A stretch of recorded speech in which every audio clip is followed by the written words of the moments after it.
When you check spoo quotes late at night or early in the morning, you ask yourself one question: bank failure or no bank failure? Well, 2 days in a row, we don't have a bank failure. Still a little bit red on the screen. Things are pretty quiet trying to hold 4K in the S&Ps. Got some earnings to talk about. Interesting note from Adam Jonas on Carvana. And we got a really good guest today. We have one of the University of Michigan students pitching the stock to us. Get your questions ready for him. This is pre-market prep. Let's get it started.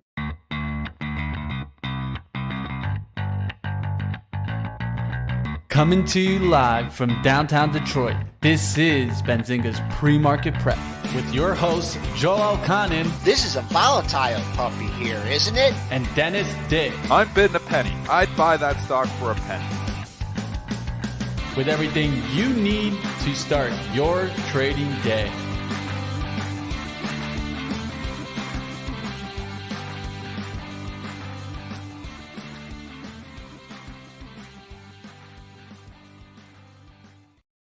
All right, nice little overnight range. We are down a couple points here at 05.25, holding yesterday's low.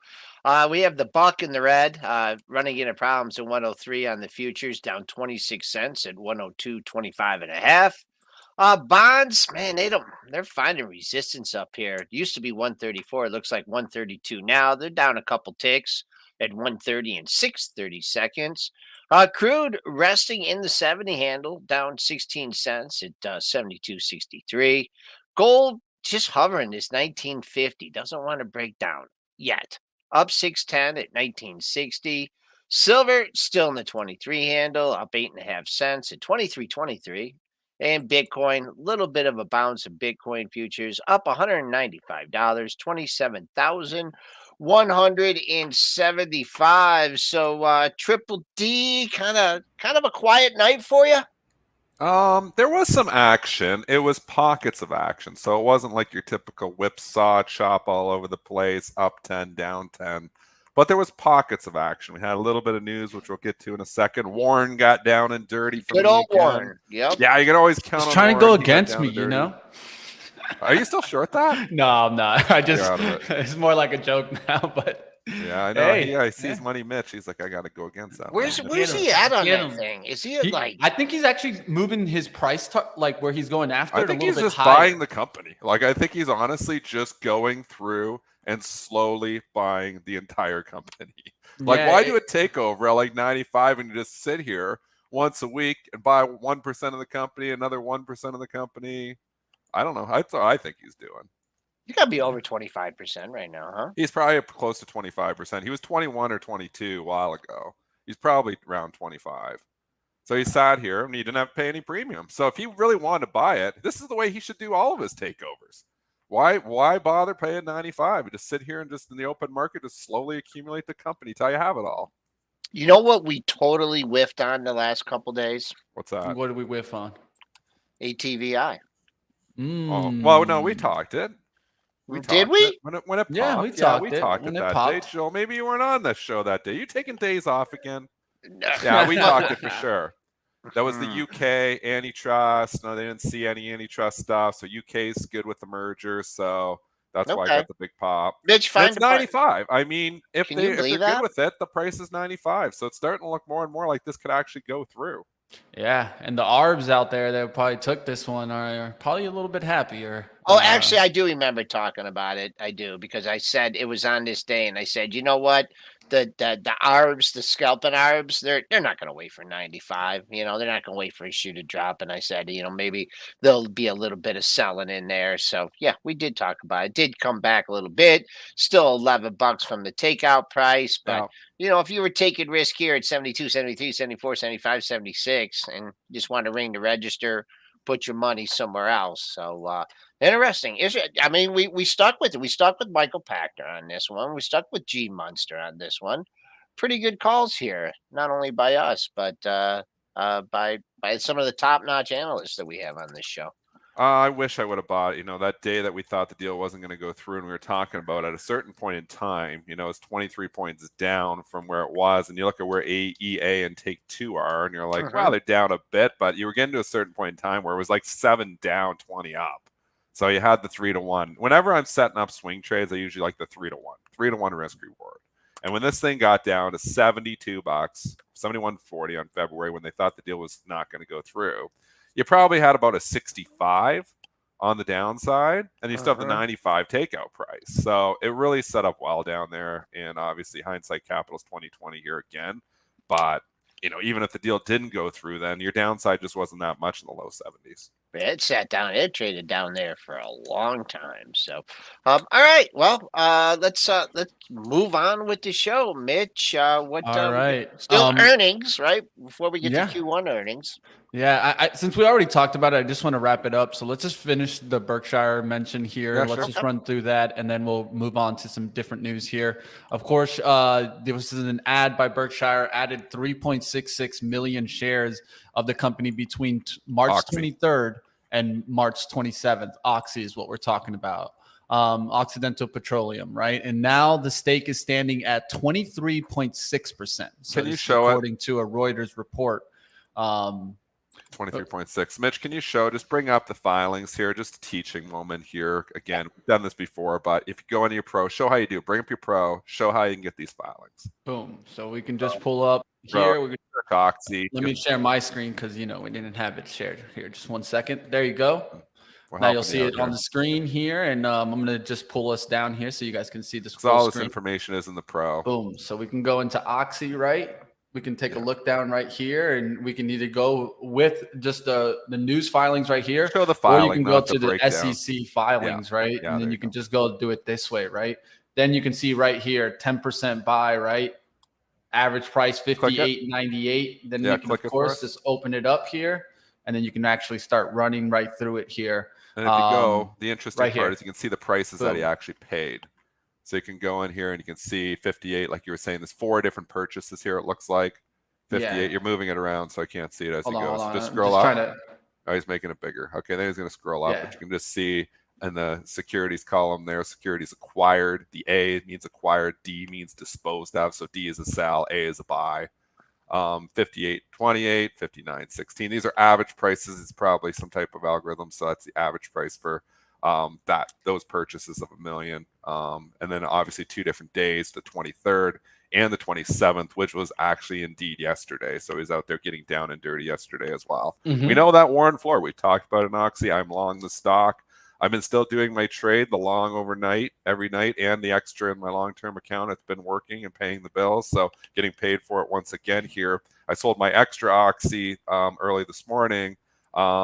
I've still got my core holding in my long-term portfolio. Yeah, I looked at that, and you looked at the percentage. You have, the Oxy up 1.2, and you have the XLEs only up a couple percentage points, or not percentage points. XLE is actually trading, just about flat. OXY is up 2%. Nice, but again, it's got an upgrade today too. So there's 2 things happening here, and maybe somebody. So if we go into Oxy and go into your Benzinga Pro ratings, you'll see it was actually upgraded here this morning by TD Cowen. Maybe they saw the Warren purchase. Maybe it's just coincidence, but OXY is upgraded here this morning as well. So I just keep thinking, like, I want a little bit of oil exposure. Why not go with the one the big gun is buying? Okay. Yeah, I mean, we'll see what happens if this could really kind of turn oil around. It did have a good day yesterday. I saw crude overall get back there close to that 72 area. How's it looking this morning? Just crude, it's up 14 cents. Big day yesterday. I didn't see. Was there some macro news on that, or no? I think it was just kind of a little pushing back lazy, there. Yeah, I mean, this is what crude. I mean, it does. It makes a new floor, and it rallies. So maybe I was getting some heat on Twitter yesterday. It was up $3. What if you get what if you get a green monthly candle here? I mean, folks, you got to look at it the way it is. You got to call it what it is. Since it peaked in July of 22, you've had 1 green monthly candle. Now we'll see how it starts out for this month, but all the zigs and the zags. It's been a down market, so we'll see that for Oxy. The chart looks good. I think Warren's doing some technical analysis here. You are getting a little pop here into one of the recent highs. I can't, 60 and a half, 60.75. Those were two highs from last week. Actually, the high from last week was right there. So it's kind of a mixed bag with Warren on these kind of things. I think if it holds the 60.75 thing, opens up to the upper 61 handle. And if you want to wait, it just doesn't feel like you're going to get a look at that closing price today at 59.65 unless crude falls out of bed or the market falls Never out of say bed. never. This is the kind of environment here Yeah, where you I just agree. get a chance. If you're chasing in this environment, you are not listening to this show, two, not making money. This is just the environment. You can be bearish all you want. Why sell a dip? Gunlock even said it yesterday. Gunlock even said, because he's overall bearish and he's like, wow, you get so many rallies here though. Why would you ever be selling on the dip? And it's so true because it's just not the environment. We're just going down and then down again and down again. You've got to be fading moves. So if you're bearish, you're selling rallies. If you're bullish, you're buying dips. You can do both. You can just be neutral. How you feeling about the market overall, Dennis? I mean, how you feeling Neutral. about? I think we're going to trade we're choppy We're hanging in here until the next bank failure. I still think there's more bank failures coming, which is going to keep me in cash, mostly in the long-term account. But as a trader, I think we chop around. I think chop, chop, chop, chop, chop. Yeah, that's the hard part, right? And I think a lot of traders are running through that. Let's get to some other action here. Let's get out of Oxy. Keep an eye on to see what happens in oil. But let's talk a little bit about the U.S. and Japan deal announced today. I think that's going to be something that you might not hear talk too much about right now, but I do think that this is something that we need to look to see if we get some plays out of it. U.S.-Japan announced a trade deal on electric vehicle battery minerals that would grant Japanese automakers access to Biden's administration 7,500 EV tax credit as a part of the Inflation Reduction Act. So with this being said, we could maybe look at lithium miners today to see if they get the lift. Yeah. And then you could also maybe look at Japan automakers to see if they're getting a lift, or automakers overall on this news. What's a Toyota? I always mess that one up. TM. Oh, how did I get that? I've got this. I stuck my kids' RESP. I stuck like 4 or 5 stocks, and Toyota was one of them. That's like 15 years down the road. I'm looking at TM. And Why I'm not? Like, a very small position, but you get a little dividend. You're going into recession, so I might regret it. But again, if we don't go into recession, maybe I don't regret it. The stock is significantly off the all-time highs. The P is pretty low. I mean, we're at $213. It's $136 here now. Back in the range, 120 to 130. I think there's value range in here. Again, if we're going to recession, it's all going down though. So I'm very light in that. I did that a long time ago. I actually bought like 138, and I think it was back in December. Yeah, man, you got a level of levels here. There's some good levels down here. Yeah, tell Spencer to keep an eye on like 148, 148 and a quarter. I mean, look at that. I mean, how often do you see November of 22, 48.65, 48.24, 48.10? Pulled a little bit of a head fake last month when you went to 149.02, but man, oh man. Oh, and then even before that, you had another monthly high there at 47.87. That's a 10-star, folks, right there. 148, Dennis. Spencer's in the green if he can clear it. Not too far. What? Still 10, 12 bucks away. What's Honda? I know that has multiple. HMC.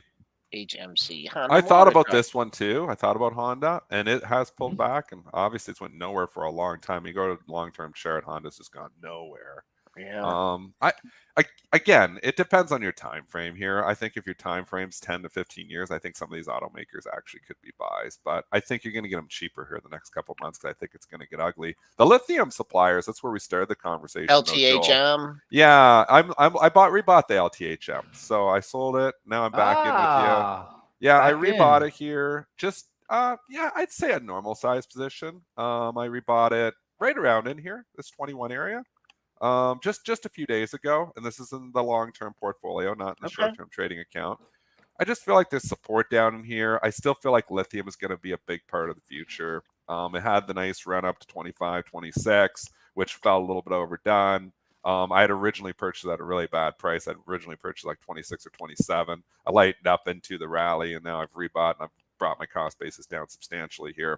I like this area. LAC is the one. I don't think it makes money. LTHM makes money, but they trade similarly. And I've owned ALB for a while, which I'm down in ALB. Okay. Yeah, I like that LAC chart at least. Just to both mention, LAC and LTHM trade the together. big thing is there's going to be a nice little 4 or 5 star level below it that it just came out of. That $20. Yeah, you can lean on that $20 all day long, huh? That's the big boys stepping up there. Yeah. Wow. Yeah. 1, There's a 2, wall 3, there, 4, that's 5, for 6, sure. 7, 8. Yeah, we'll see. But the thing with that, now the question is when you get these kind of moves, is like where do the big boys reevaluate, right? Yesterday's low, 2043, or ways away from that. See if you can make an established bid at 20.5 or 21. So we'll see. We'll see with that one. LAC traded up 57 cents, 21.32 is your last print.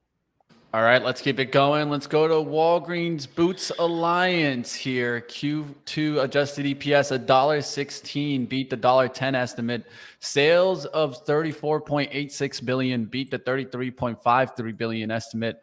Walgreens reaffirmed its full year earnings guidance of $4.45 to $4.65 per share. Comparable sales in the front stores were down 1% year over year.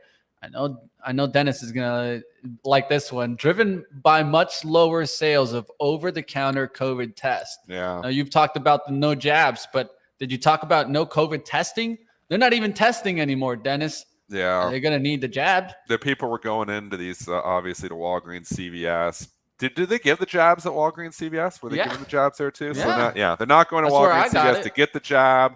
They're not going in there to, get tested as much anymore. So that's obviously bringing foot traffic No one down. trusts those over-the-counter testing nowadays. That's also the case, right? They don't work that well. I mean, we don't get 100. I think when you've got it, you've got it. But when you've got it, sometimes shows up that you don't have it. I think that's the bigger problem. So I think if it shows up, you've got it, you've got it. But anyways, like some of these tests, aren't as reliable as we'd hope. The stock has been a complete dog for a long, forever. long time. I mean, we were $95 back in 2016, $100 back in 2016. So here we are 6 years later and stocks lost 68%. There's a certain point in time where Walgreens is just a value trade. It's got a 5.76% dividend. Here's the things going for it. Interest rates are starting to come down. We know long-term rates are starting to come down. I believe that rates could go lower here because I think that there's more bank crisis coming. So, yeah, Walgreens is a defensive stock. It will do well if rates start to come down because obviously that dividend yield becomes more attractive again. I don't mind it here at the $30. I mean, they're 33, so you're off the lows, but I don't mind this whole $30 level. If you go to the weeklies, you'll see the July low, $30.39. I do think you have some support in here. But I don't think you got to chase this thing either.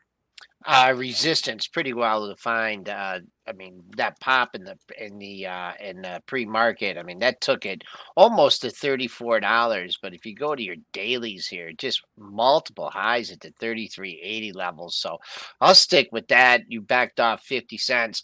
I think, man, obviously, Dennis, you don't have a Walgreens. Mitch, do you have one by you? Yeah, of course. I got plenty of them. They're usually do you notice empty. like they one need guy running the store? They need an employee retention plan. These things all have turnover. No. The store. How do you retain? It's like how do a you fast retain market. the employees? I have no idea. It's one person running the store, Joe. He gets mad after eventually. No. They got multiple people at the checkout counter. I mean, there was one guy who was a big Michigan fan. I don't know what happened to him. They do a lot. That's one thing I know, Joe. They do stocking. They do their own stocking. They cover the counters. They do their own cleaning. It's like, come on, man. They make them do too much. They make them do too much. Like, this job sucks. I'm out of here. There's another thing to look at. Scroll back on that monthly. You're back to prices in 2000. I know. 2000. This is 23 years later. I know. Why invest in a stock that doesn't go anywhere for 23 years? And we saw what Rite Aid did. Not saying Walgreens is Rite Aid, but we know Rite Aid, which is still alive. But I mean, RAD is $2. What's that RAD long-term chart look like? I'll go back on that one. Oh, that's $180 too. Yeah. You know what else looks like a sick puppy? CVS. Yeah. CVS. There you go. We It's said been it. going down to, again, these things really got those unwarranted lifts too from COVID, and it wasn't going to last. People going in the drugstores, you can see from 2020, we went from $55 up to 110. The stock doubled from 2020. CVS doubled 55 to 110 in the COVID time when we're all like locked up and we need our COVID jabs and we're hiding from the virus, but we go to CVS and Walgreens because we got to go get our medicine because we're all sick. I mean, that ship has sailed. The COVID trade is over. The COVID trade is, I don't think, coming back anytime soon. Is it Amazon? I mean, where are people getting their drugs from? Because this Good RX, isn't that a deliverable too? Like, I don't know if it's competition. Just people aren't needing as much drugs right now as they did when they were really sick. Everybody was sick, the last yeah, no, but year I'm talking historical. And wasn't Warren and Bezos and J.P. Morgan, weren't they going to do some kind of like this is a long time ago, some kind of prescription delivery service or something? Whatever. The downtrends. Amazon, yeah, we've talked about Amazon potentially coming in, Yeah. pissing in their pool, for lack of a better word here, for a long time. That's never really materialized. So I don't know if it's a major concern, but these have been value traps for a long time too. So, and they got the nice COVID pops and those have been faded. So I don't know, maybe they continue to be value traps. I could see how they could get some life though in the next little bit. If interest rates are coming down and we're going to play a little bit of defense, these two stocks could actually show some life. So I don't mind these stocks here as trades. I don't know if I'm putting them in my long-term investment portfolio. You know what? This stock makes me sick to my stomach. Which one? Just talking about the pharmacies. You guys don't get a joke if it hits you side. Get some Pepto. Get some Pepto for that, Joel. No worries. Yeah, we need Pepto after that joke. No worries. We're giving Dennis the X-Lax. Don't worry. The chat's going nuts. We haven't talked about Alibaba here yet, and it is. Let's go to the Baba. We're talking Walgreens. We better go talk Baba, or they're gonna have a riot there in the chat.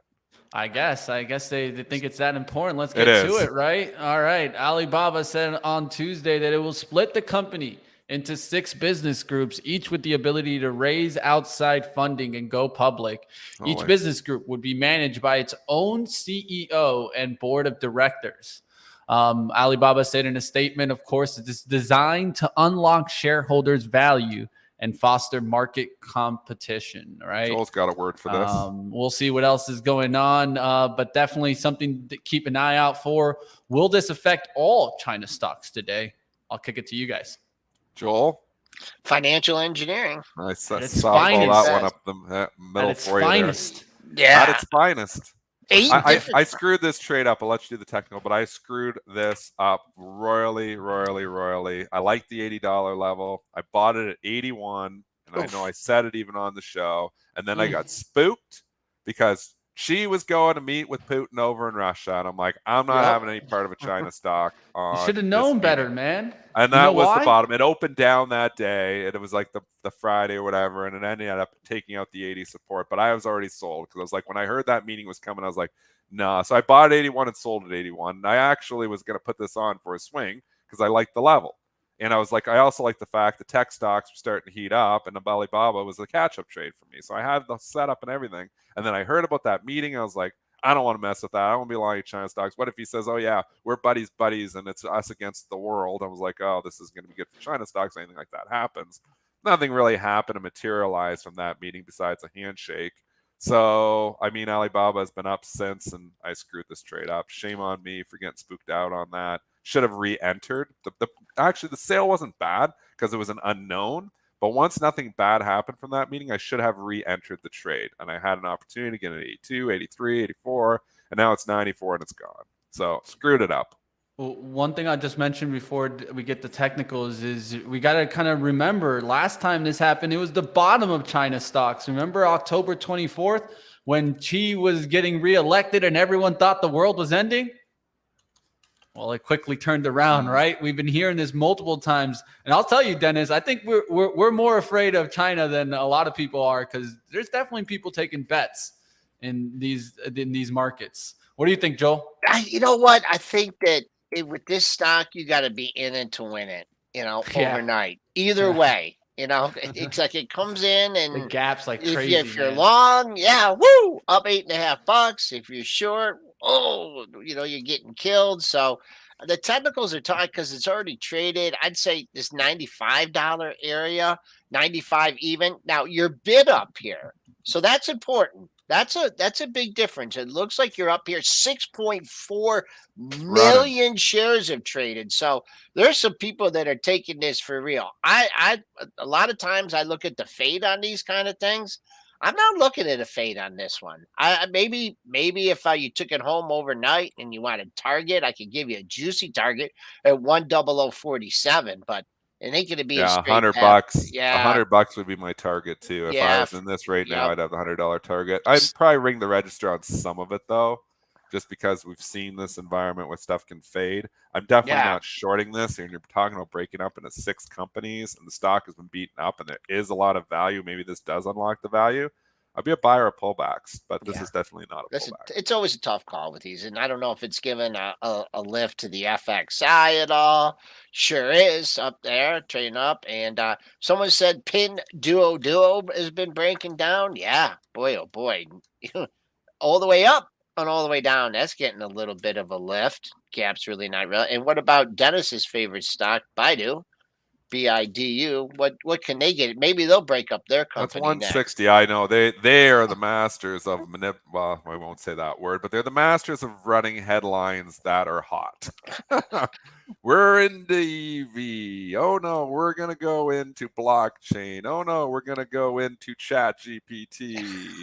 They're in everything, Baidu. You got to respect them for that. They like being involved in the cool trends. 160 is major resistance. Yeah, I on see Baidu. that. Yep. On the month. Keeping up with the Joneses, man, but just a different way, right? Speaking of the Joneses, what about Jonas? Oh, For there you. you You like go. that Look one? at that guy. You like that one? Adam Jonas getting down and dirty here again Down in and Carvana. dirty. Yes, of course. Morgan Stanley analyst here. Let's talk a little bit about Carvana, as Morgan Stanley out on Carvana puts a bull case for $60 price target on the name. Carvana is showing early signs that it can get closer to break even as a smaller company. And that the equals company $60. is demonstrating early signs of execution on factors within their control. So pretty much he was saying that as long as everything that's out of their control doesn't just completely wreck them, that at least the things that are in their control, they might be able to get a handle on. I don't know about that one. I'll just tell you, this guy, he always goes off the board. When he throws a price target, he wants everybody to talk about it, and he goes with crazy targets. Now, again, this is just his bull case scenario. $60. So, okay, they're getting close to break even. I better put a $60 bull case on this stock. Market is not buying it. I mean, again, that's what I said. He already had a buy on it. I believe he already had a buy on it. So he's reiterated his buy and just kind of adjusted the note, putting up bull target. So I think everybody's saying you've been wrong on this the whole way down. So we're not listening to you at this point in time. Stock is only up 7 cents. But if it gets a mention on CNBC or the street, it could pop on it. But something to think about. All right, let's keep it moving. Let's go to one more headline here. We got about 5 minutes before. Do we have a number? Do we have a number? We have some numbers coming in. Yeah, we do. I do. Or not me, but yeah, Dennis. Let's see if there's anything. Yeah, we do have some numbers. There's some also, retail inventories, S&P Case-Shiller Index, home prices, and lack of consumer confidence is coming out too. And don't forget about Fed bar testimony at 10 a.m. Lack of consumer confidence. All right, we have wholesale inventories month over month. Consensus is 0.2, prior negative 0.4. We have good trade balance coming in for February, and retail inventory ex auto. That's at 8:30. Then later in the day, we have some other ones: 9 a.m. house price index and the Richmond manufacturer index. That's at 10 a.m. And then also there's going to be Fed speak later today. So be careful out there. I'm trying to find the timing of that. There it is, 10 a.m. Fed bar testimony. Don't miss that. Of course, 10 a.m. You got Vice Chair Supervision Michael Barr that will be appearing between the Senate Banking Committee. So we could be hearing some more bank talk today, of course. Keep an eye out. It's been quiet. The bank talk has been quiet. FRC is stabilized for now. Keep an eye on it. I just don't think we're out of the woods. Yeah, I mean, it didn't get the pop. I mean, it's up 11 cents. The longer term, Just what sticks out at me. $10, $10, $10, $10. I think that's been the high for the month so far. 10.38. So not getting a big pop on this one. Buyer beware. All right, PVH or McCormick? What do you guys want to get into? Do PVH. Spices or shirts? Let's do some shirts. A little Calvin Klein action. PVH Q4 adjusted EPS $2.38 beat the $1.67 estimate. Sales of $2.49 billion beat the $2.37 billion estimate. They do see fiscal year 23 EPS at $10 versus $8.29 estimate. See Q1 EPS at $1.90 versus $1.88 estimate. So good guidance there by PVH. And of course, this is Tommy Hilfiger, Calvin Klein, and some other brands. Dennis getting some new threads here. Yeah, it was all me. You know how much I shop PVH. I got all those. I see you, brands. Calvin Klein, in it. Polo. I'm all over that little horse with the little club and stuff. Yeah. They still rock polo? I don't pink know. one. Do you got a pink one, Dennis? I used to have a polo shirt. I only have whatever my wife buys me. So, it's just whatever shows up in my closet randomly because I do no shopping whatsoever. Yeah, I can see you in your pink polo with like the collar up. We know who wears the pink polo. Sure. We know who wears the pink polo. I want. You know what? I think I had a pink and a blue one in college. Joel had flip it up. He was it was cool, up. Man. The docksiders. I mean, come on, you man. 2 buttons down, Joel, showing the chest. I see you, Joel. Don't worry. This stock went exactly where it should. 84. I like it when they go exactly where they should. 84.50. That's a good thing.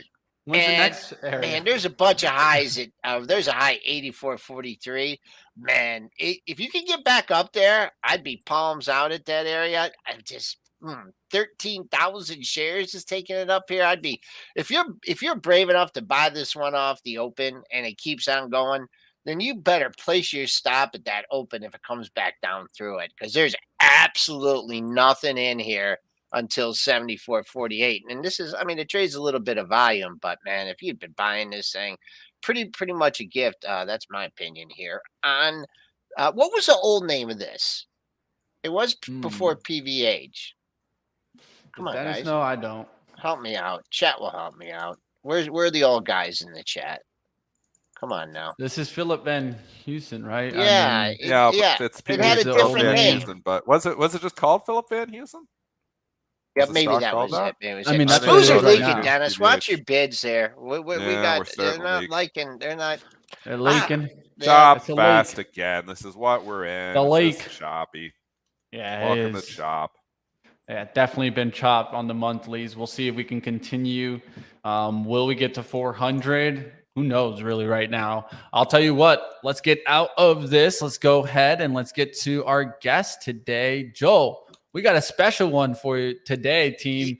Guys, go ahead. Joel, you can announce. Are you gonna roll the intro, or we have no intro? Of course we're gonna roll the intro. Roll the intro, and then I'll bring them on afterwards. Let's do it, team. You guys out there, smash the like. A little special guest for you today.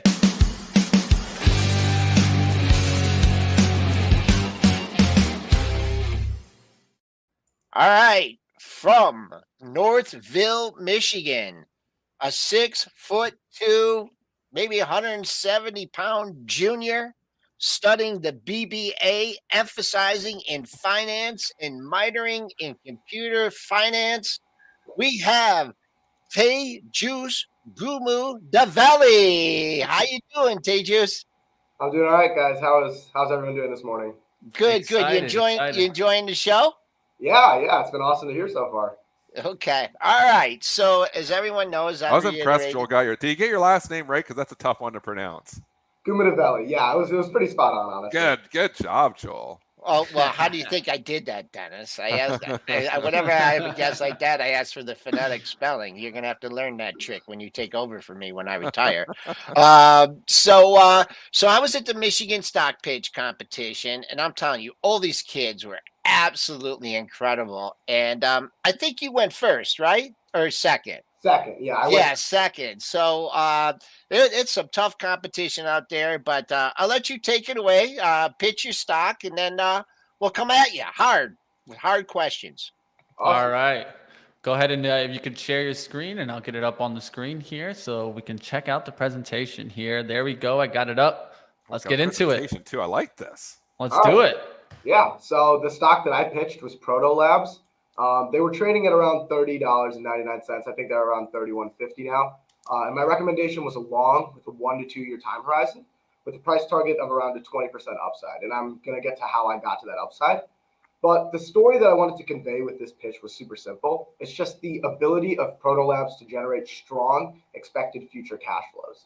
What I noticed through conversations with some equity research analysts and my own research is that a lot of investors were really uncertain about Proto Labs' ability to actually generate cash in the long term.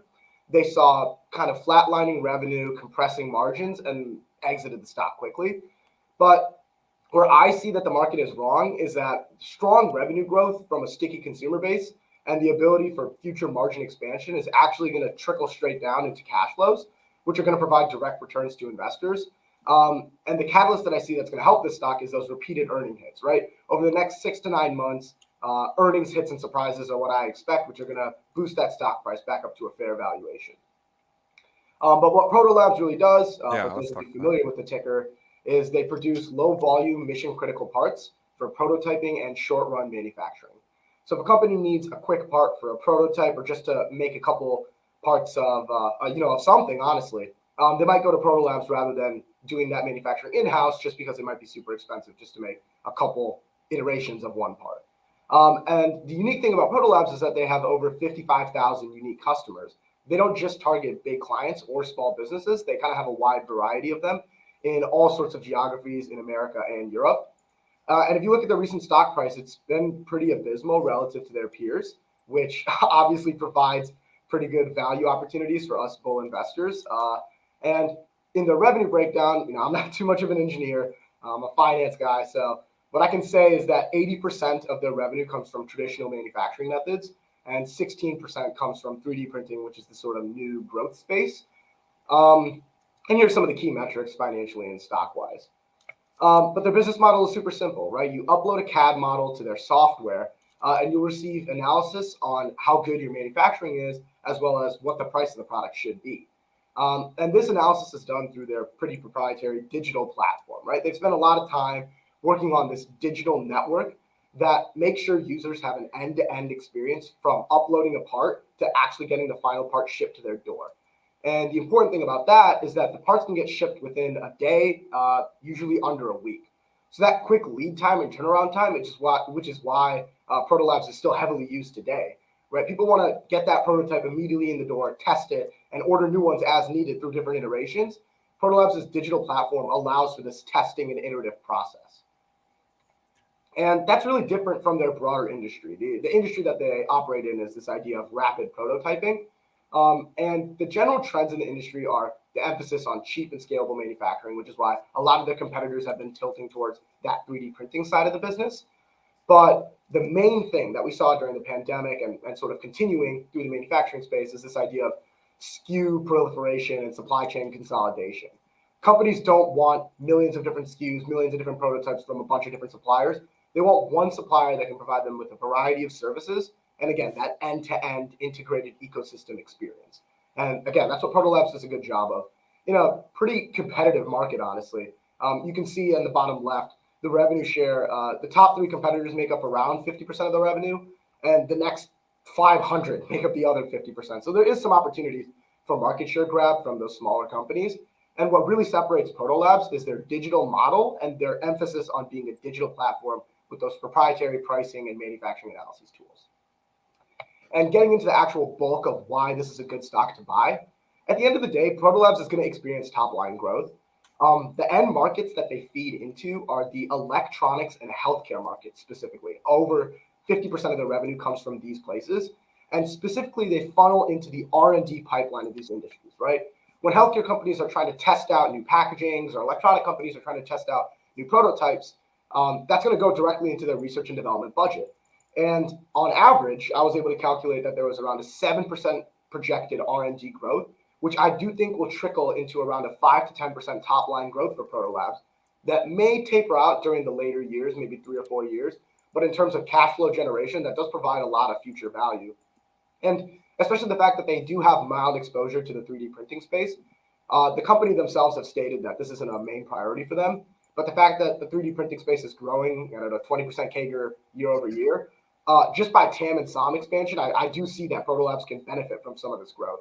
And I will admit revenue growth is not the strongest thesis point, but I do think what beefens it up is the sticky consumer base that they have. So the first thing that I wanted to do when I was looking at Proto Labs and one of their subsidiaries, Hubs, is I wanted to look at their actual manufacturing locations in terms of like physical geographies.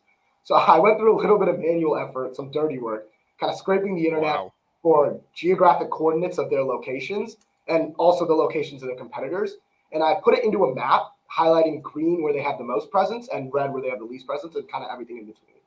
And what you immediately notice is that Proto Labs and their subsidiary are primarily focused in the northwest and northeastern regions of the country.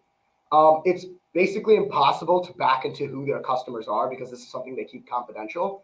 But judging by the fact that their competitors are mostly in industrial companies focusing on aerospace and automotive industries, it kind of makes sense with their competitors' Midwestern and Southern geographic exposure. And what this means is very simple, right? For small businesses, one of the main barriers to entry for using a competitor or in-housing these operations is shipping costs, right? When you're ordering $2,000 worth of parts, $500 of shipping costs on a pure like unit economic level just simply doesn't make sense for these businesses. So the closer the manufacturing locations are to their end customers, the easier it is for customers to stay loyal to that service. And the fact that they have a unique geographic exposure sort of provides them a moat of customers that are going to be hard to, become unloyal. And this is something that not many analysts saw. I spoke to a bear analyst, and he said the main thing that they were concerned about was market share loss, right? It's really easy to see declining revenue and a competitor having increasing revenue and say it's due to market share loss. But looking at their geographic exposure, that's just not the case. It's likely that they had declining revenue for other macro factors, but not because of market share loss. And finally, the ability for market margin expansion. Probably the first thing that you guys and the rest of the viewers thought the second I came on was, what is this college kid doing pitching manufacturing stock, right? Biden just passed a huge aluminum tariff, and the PPI index has shown that, COGS are likely going to increase for this company just due to macro factors, right? Material prices are going up. But the variant view that I want to implement here is the fact that, Proto Labs is a manufacturing company just like their competitors, but they also have a unique tech focus, right? The main selling point that they have is this digital platform, and tech scales very differently than manufacturing in terms of an economies of scale, and also in the fact that there's a lot of high fixed costs up front, but low variable costs in the future. It's something that we've seen in the growth of many tech companies in the last 10 to 20 years. And through some of their partnerships that, again, I backtraced through a lot of dirty LinkedIn scraping, we can see that they've been focusing a lot on digital consolidation and more online artificial intelligence marketing efforts. And these are big campaigns that started in 2021, but the effects of which are only going to be realized right now because of the scalability of tech, right? The fact that they invested a lot in 2020 and 2021, right now they're actually going to assume decreasing costs in sales and marketing and research and development and all these tech areas, but an increase in the actual returns that they see to their income statement and their revenue and their declining COGS and their increased cash flow generation. Overall, I think this is going to significantly decrease their expenses. And how I wanted to represent that in the model was through a Monte Carlo simulation. More than happy to go into more in detail on what this is. But I utilized this just to bake out some of the randomness and also the fact that, frankly, this is a very unstable economic environment, and a manufacturing company, especially one with a lot of raw materials, does have a lot of other factors they need to consider. So even in this, 92% of the trial, so 91.5% of 10,000 simulations, returned a positive upside. And the base case was the mean return. So 20% upside on a 1-year time horizon. Risk adjusted is better returns than most general markets, which is why I pitched the stock. And on a relative basis, you see that they also trade pretty well in terms of multiples and also on the lower half of their 52-week range. The analyst view is quite deceptive because the two bear analysts, I couldn't exactly find what their price targets were, but I do imagine it's going to be below the $32. And obviously, no stock is complete without some risks. There is the fact that consumer preferences might shift towards the 3D market in this broadening landscape. And again, since they're a digital company, they might have to focus more on cybersecurity than their competitors. But at the end of the day, preferences don't equate to a market shift. And I really think that for a manufacturing company with a tech focus and a sticky consumer base, Protolabs provides a unique upside value with also some exposure to growth markets and good protection from the worst downside case. And yeah, I'm happy to take any questions from you guys. Wow. Tejas, you might be the most prepared guest that we've ever had in the 8-year history of this show. that was a hell of a presentation. You almost want to make me go out there and buy it right away. The only thing that will hold me off from potentially buying this is the time frame that we're in here right now, is that I'm worried about a recession. And how does this company, and I look at injection molding, 41%, I believe your slide said, this manufacturing stock, if we do slide into a recession, does this company hold up? Yes. So a couple points that I want to key at. One is the term mission critical parts. So research and development pipelines, especially for like electronics and healthcare, hasn't been tapering off, right? Even when we saw economic downturns earlier last year and into the latter half of last year, this company still had strong revenue because their end segments were continuing to invest in research and development. The real reason the company suffered last year was because of inventory backup for their end customers. People kind of overbought in 2021, and as a result, were underbuying. But as tech and healthcare continue to develop fast, these companies need new prototypes every single day. I do think this company has some downside protection in a declining macro environment. And especially relative to their peers, the fact that a lot of their expenses are tied up in digital sales and marketing efforts and also their digital platform, they're not going to be impacted as much by the macro headwinds affecting the materials and sort of broader manufacturing space. All right, I'm going to come in here, and I definitely think that you picked an interesting stock, of course, in additive manufacturing right now, different comparables. Of course, there's like the losing company, Desktop Metals, but that's going to be more in your 3D space. And I do think that you highlighted the important parts, especially on Protolabs, that it's definitely has that advantage where it's doing those prototypes, right? I think that that's definitely their advantage compared to the other ones. You can compare this to like a Triple D or a DM, but those are definitely more of that, let's say, growth stock outlook and not making money. So if you pick the one that at least here is trying to turn things around, the only question for me would be more if they have the cash to survive. At least what I see on the balance sheet, I see 56 million right now and an overall debt to equity ratio of 0.03. So that's where my concern would be if there's any cash raise that's needed at least this year to survive. But I mean, other than that, I understand why you're seeing the story. That's for sure. It looks like a very well-run company. I'm just, again, concerned that if we slide in a recession, that, obviously some of these earnings might start to come down. Also the technicals, which, and I like the fact that he's just given the fundamental pitch here because, like, so a lot of people come on our show and they just talk the chart. I mean, here's the fundamental research because fundamentals are so important. And in this day and age, traders just completely ignore fundamentals. It seems like they just look at technicals and they're like, okay, I like the chart. It looks pretty. The head and shoulders set up. I'm buying. And I mean, doing in-depth research into these companies is so much more important. Obviously, technicals can help us with our timing. But I mean, you've done such a nice job here, Tejas, and I like the fact you didn't mention the chart at all. Yeah, I mean, I don't really see this as like a timing the market play. That's something that I don't. What's your time frame? That's a good question. What's your time frame for this? Yeah, so I pitched it with a 1-2 year time horizon. On later thought, I kind of wanted to bring it closer to that 1 year horizon, just for a returns basis, and also the fact that I do see that with 3 to 4 earnings calls between now and then, the stock price is really going to get boosted up as people are going to be surprised on this company's actual ability to generate cash. Okay, I got one for you here from the chat. We have a manufacturing engineer in the Department of Defense space. A large risk-free market is in this space. Does the company work in that field at all? Yeah, so let me get over to their revenue share. So I didn't really highlight what the 3 other colors were on the top left because I wanted to focus on electronics and healthcare.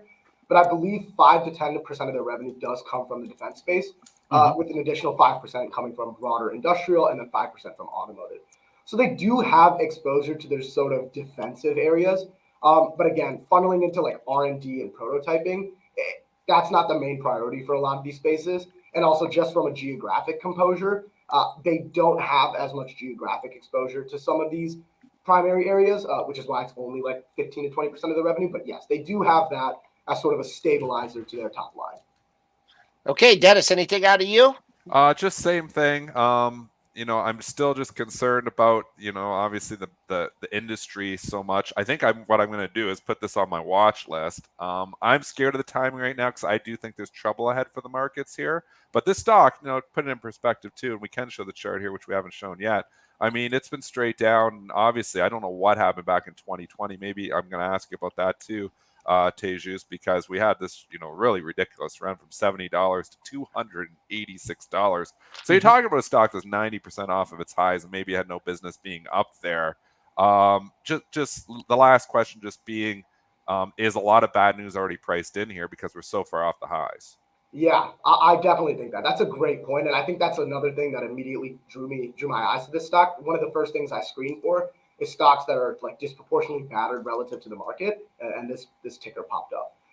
The highs were great for them because, again, electronics and healthcare research and development. There's nothing that was hotter in 2020, and that's sort of exactly what the company was funneling into.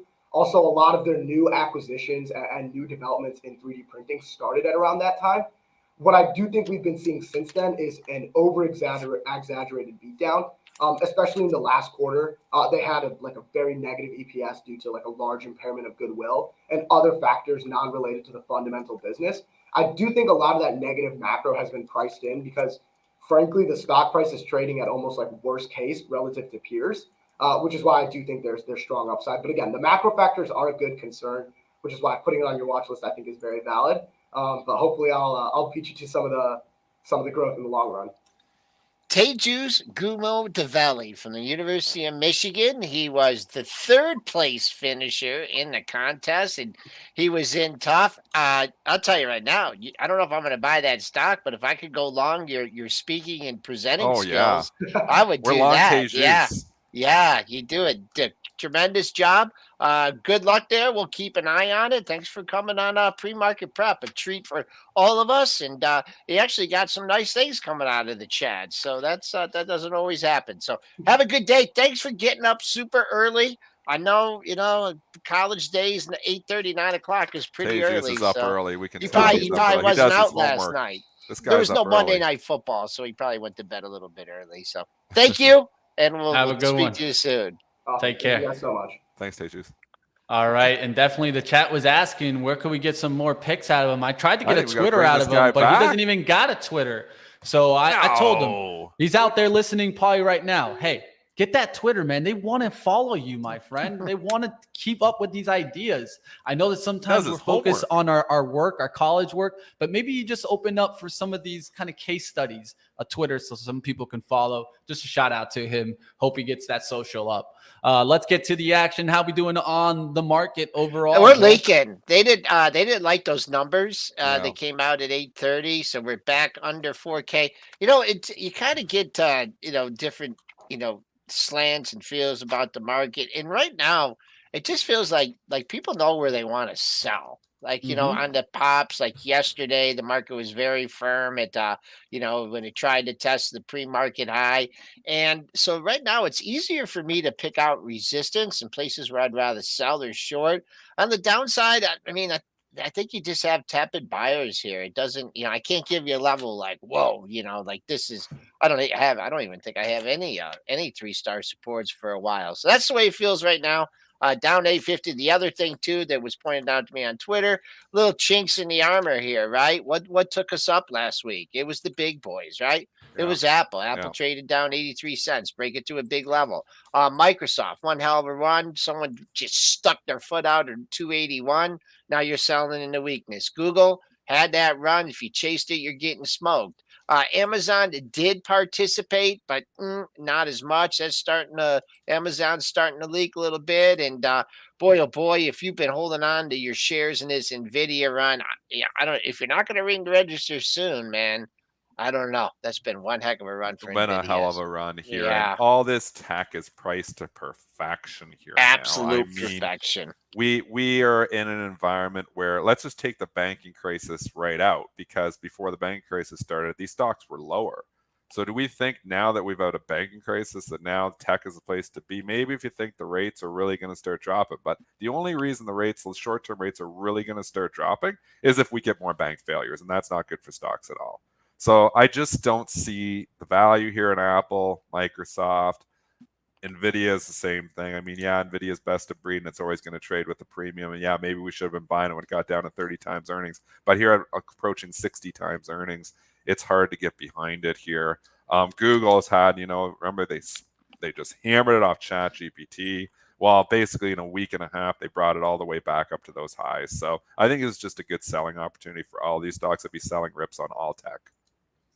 Yeah, we'll be looking for it. Let's get to our TradeZero stocks to watch today.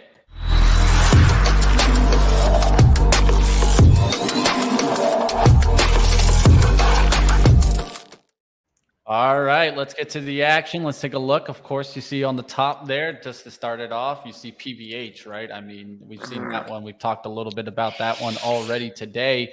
But there's some other names here, some cheaper names like VKTX, of course, is a therapeutic stock, has a high of 1450. We'll look to see if this gets back there. Therapeutic stocks making moves. Definitely look into it, see if there's catalyst related there. BABA showing up, of course. We're going to keep an eye out on that one. Interesting one here. The love sack. Who has a love sack out there? I haven't traded that in a long time. Right? That one's been a while since I've seen it actually pop up. That's not the worst stock. At least it definitely has some chance to move when it gets moving. Para showing up there. Paramount Global getting a nice little upgrade here. And Warner Brothers has been making a nice move as of late too. WBD, just to kind of state that. What do you think about this one? Do you think it can still get a little bit of some Warren Buffett love? Going back to Para? Yeah. I think the upgrade is a catalyst to kickstart it.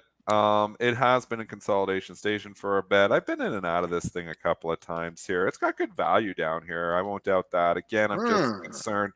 This would be on my watch list more than anything. Again, just my overall. I start, when I'm building my long-term portfolio or even my swing trading portfolio, I start with my macro picture. Macro picture is still cloudy, which makes me not buy hardly any stocks at all. Now, and if the macro picture starts to turn, we start to get clarity on the banking situation. We start to get clarity on where the Fed is heading here. We start to get more, inflation ticking down. That makes me more interested in these stocks. But until those things happen, it's hard to just come here and say, yeah, let's buy Para here. It's ready to go. $22. That's a big level. Someone's boosting it now. 230,000 shares. They got a 22 bid. So that's a move there. If it holds 22 off the open, you can say goodbye to that gap, and you got some another resistance point at 22.30, then closer to 23. But I don't know. I mean, let's see if the kind of a weak tape hold the 22 bid. If not, top of yesterday's range, way down there at 20.98. Who was the analyst that did this? Let's see right quick. I can take a look there. This is a big move. I'm kind of surprised. Yeah, let's see. It hasn't had a call right in a now. while, though. So okay, nobody's made a call on it. This is Bank of America was the one. Okay. All right, and Bank of America is influential. I think it just hasn't had anybody make a bold call on it for a bit. It's a good move for the stock, but it's got a higher beta too, so it'll move. All You right. got to know when you're doing ratings. I trade ratings all the time. You got to kind of what kind of stock are you trading? Are you trading a high beta name? Because obviously the rating is going to have a lot more influence. 2, who's the analyst that's covering it? Is an analyst that really is well followed in the sector? Is it, what investment firm is it? If it's Goldman Sachs, it's got a lot of weight. If it's some of these smaller, boutique firms, often doesn't have as much weight. So you've got to look at all those factors. And then 3, the technical setup. Is it beat up? Is this a momentum play? Did it just beat earnings and now they're upgrading? Is it chasing one? The contrarian calls, which this would be considered a contrarian call because the stock's in the downtrend, will have more influence than a momentum call. Meaning, like, if you're just upgrading because it just had earnings and it beat, that's just a chasing call. It doesn't have much influence at all. So consider all that stuff when you're trading ratings. All right, let's keep it going, team. Let's go to here. Let's take a look. MKC, right? We didn't get to talk about it. McCormick getting a nice little uplift today. Adjusted EPS 59-cent, beat the 51-cent estimate. Sales also beating here, 1.57 billion, beat the 1.54 billion estimate. They reaffirmed 23 guidance there and sales growth of 5 to 7%. McCormick here. What do you guys think? Not chasing it. I'd just be looking for resistance, and your resistant points come in at 78.46. You haven't been up there yet, and then But now I'll just give you a sell zone, 78.46 to 79.21. If it fades off the open, the top of yesterday's range, that's way down in 74.44. So I'll let you guys finish up. Triple D, I'll check in with you later on. Everyone, have a good day. Lower beta stock, spice Mhm. maker. It's consumer staple, really. It's something that's a little more recession proof here. Spice. It's not surprising it started to show some life, obviously, as rates have come into here. So I do think stocks like this are looked at, and they're affected. They trade more at the bond market. If you start to see rates start to tick, lower there, it's good for these stocks, and that's what we've kind of seen. All right. I did want to kind of mention. Don't think you can get a big move off this. I'm keeping an eye on this one. Remember, this was the company that was mentioned with the Tesla news. Of course, that was never confirmed. But I'm just keeping an eye on how it's gone sideways since that gap. This gap right here was that Tesla gap mentioned, and then it's just gone sideways there. So this is SGML, Sigma Lithium Corporation. Of course, lithium names could be in play today. Just keeping an eye on it, just because it's kind of like a sideways sleepy chart that hasn't broken down into that gap, even though, I mean, we haven't really been coming down in these markets, but just something that I'm keeping an eye on. The rumor was that Elon was going to buy this company. Mm-hmm. So this was the rumor that came about a month ago. You can see the gap up in the right chart here. when it went from 28 to 35 back in February. Nothing has materialized there. I said on the show that day that I think that's possible. It's something that I think Elon is, trying to grow Tesla, trying to obviously do as many things as he's he can considering to control it for the whole sure. chain. I think so. I don't think this is just Considering out of it. the blue. I don't think this is a made-up rumor. I think this has actually got something behind it. I think the stock holding up as well as it has is telling us that the market thinks that as well. I wouldn't be surprised this company did get bought. I don't follow the company specifically. See. I should clarify. I wouldn't be surprised to see Tesla buy a lithium company. I don't know if it's going to be this one, but I would not surprise me if it is. I would not surprise me. It's not going to be ALB. They're too big. So you think about the smaller ones. SGML probably fits that bill. I agree. So be careful out there, but we'll see what happens in this one. SGML.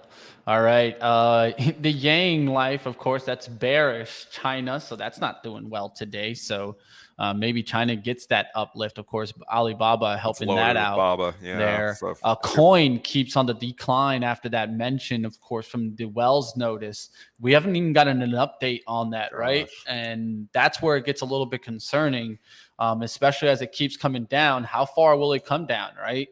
This is why I haven't touched Coinbase, and this is why I'm staying way away. Another thing that I saw today, of course, you guys saw yesterday how Bitcoin was getting hit, and this was all after the U.S. officials filed a complaint against crypto exchange Binance for its co-founder. So there could be some more issues in crypto that we still have to go through. I know that we think that the contagion's over from the other ones, but you never know. And this is why I'm staying away from crypto stocks, just because I always think there could be a tape bomb. I'm staying away from these. Yeah, and I agree. The one thing going for it is if we do have more banking problems, they'll flock to crypto again. So I think that if you get a significant enough pullback, some of these stocks actually might be buys, because I believe it's going to be the banking crisis isn't over. If you believe the banking crisis is over, you've got to sell your crypto stock. So crypto is a bet against the banks right now. That has been playing. I'm kind of betting against the banks, so I actually don't mind crypto on pullbacks. Last one, just because the chat asked for it. Moderna, any outlook on that, Dennis? Again, we talked about it yesterday. I like it long versus BNTX. So I don't want to be flat out long any of these things, because I do believe the COVID jabs, I've already had this conversation, probably a dozen times on the show over the last year. I just think that the market is past, COVID. It doesn't care about it anymore. Yes, the PE looks low, but it is elevated from obviously last year's earnings when everybody's getting the jab. There's a lot less people going to get the jab going forward, which is not good. BNTX, I think, is more directly, impacted because Moderna's starting to branch off into some other things. That's why I like Moderna long, BNTX short. I wouldn't be long either, just on their own. All right, like always, you guys can check out TradeZero's Zero Pro here. I'm going to throw up the link for you guys. And like always, you guys definitely go ahead and check it out. If you're looking for an extensive inventory of short locates, we got a partnership with TradeZero. Appreciate them like always. Let's get back to the market. Last comments here before you get out of here, Chop, Dennis. chop, chop, chop, chop. That's what's going to happen here. More chop. Banks, so it's very mixed market today. This morning, oil and the banks were trading higher. They have leaked with the overall market. A lot of these banks have went to the red. Keep an eye on FRC. Even if you don't trade it, keep it on your screen, because as it holds green, it helps to hold up the other banks as well. I mean, we had a nice pop in Citigroup yesterday. We had a nice pop in Bank of America yesterday. Nice pop in all the majors yesterday. Does that pop hold because we were on the lows the day before? That's the question to be answered. We'll find out today. Like always, keep up with Dennis Dick, Triple D Trader. Go do what you do best, my friend. Get to your trading action. All right, Dennis is out of here. We're going to go get you guys now over to live trading. And I do want to let you guys know there is something special today to tune into. I do want to get you guys over to the crypto event later today. You guys don't want to miss that. We do have a great crypto event that's going to be coming up for you. It's the first episode of kind of a new series. It's going to be like kind of a monthly thing that they're going to be doing. This is going to be featuring experts, including Anthony Scaramucci, Josh Fraser, Nate Heinman, and others. Stay tuned, team. You'll gain valuable insights into opportunities and challenges of decentralized finance, securing projects, protecting investors. Don't miss out on this unique opportunity to connect with fellow crypto enthusiasts. That's going to be at 11 a.m. today. Unlock the first episode of Crypto Unlock, Decentralized and Security. We'll see you there later today, team. That's going to be 11 a.m. Eastern.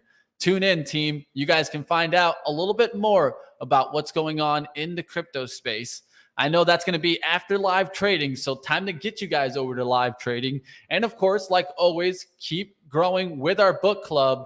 We keep getting further and further into Japanese candlestick charting techniques and growing membership every single week. Over 400 members already. So if you haven't joined the book club, what are you waiting for, team? Definitely check out Japanese candlestick charting techniques. On Sunday, we're going to keep going deeper. We just went through a bunch of reversal candles that had some pretty good Mondays that we looked at on Sunday night. So stay tuned, team. We'll see you guys over on, of course, live trading. That's starting up next. Zunaid, Ryan is going to be out today, but I will be there. Zunaid will be there. Let's go see what we can find today in the market.